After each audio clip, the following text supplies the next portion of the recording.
Alors nous sortons de l'hôtel historique, patrimonial, connu, etc.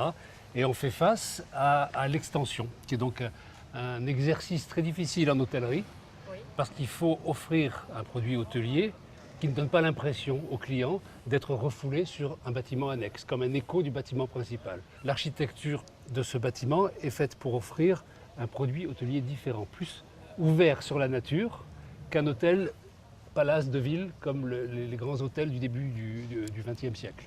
Là, on est dans une autre ambiance où vraiment on joue l'osmose et la transparence sur la nature.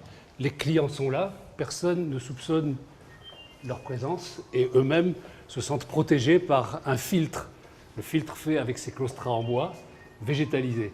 Donc on met à distance les chambres, quand même par définition doivent être protégées et conservées intimes. Et ça n'est qu'en rentrant progressivement que la suite va s'ouvrir sur le paysage.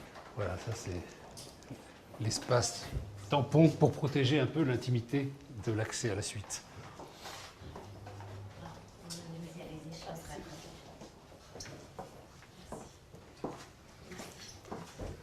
On découvre la chambre, volontairement placée en partie arrière pour qu'elle conserve toute son intimité. À la suite du couloir, brusquement, on comprend le scénario, grande ouverture. À ce moment-là, plus de filtres, plus de cache, plus d'intimité. On n'a absolument rien à craindre. On sait qu'on est seul face à la mer, en phase avec le plan lointain, la Pinède et le maquis.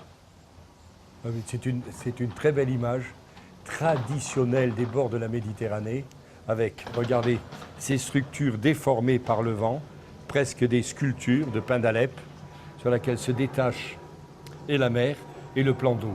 Et on retrouve là donc le principe de la colline derrière, les rochers, parce que derrière il y a des rochers partout. Ouais. Tout le cap est dominé. Donc on reprend cette insertion presque de petits coins d'eau pris entre les rochers, le ciel et la mer. Bon, qu'est-ce qu'on peut avoir de mieux? Ça, ce phénomène de piscine privée dans les suites, c'est une tendance actuelle? C'est en fait un concept qui avait commencé il y a une trentaine d'années sur la Côte d'Azur avec le mât d'Artigny. D'accord. Et puis petit à petit, le système s'est généralisé.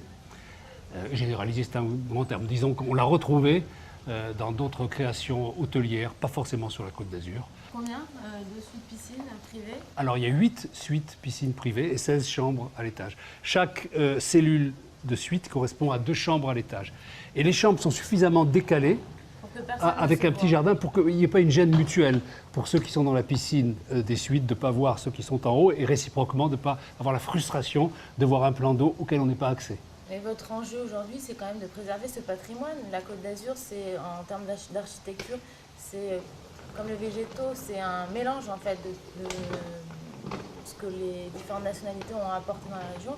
Et vous, aujourd'hui, vous continuez de préserver ça Je suis sensible au patrimoine dans la mesure où j'estime que c'est une portion fragile de notre terroir et que c'est en même temps ce socle qui intéresse, qui porte toujours, qui a une valeur d'attraction, qui porte le tourisme, l'économie, mais aussi qui sert de repère. À la fin du 19e siècle, il y a eu un tel foisonnement, une telle exubérance de styles différents, toute époque confondue, toute référence géographique confondue, que ça a fini par créer une vraie typologie. Autrement dit, c'est assez bizarre de dire ça, mais ce qui est hétéroclite, éclectique et varié fait partie de la continuité stylistique de la Côte d'Azur.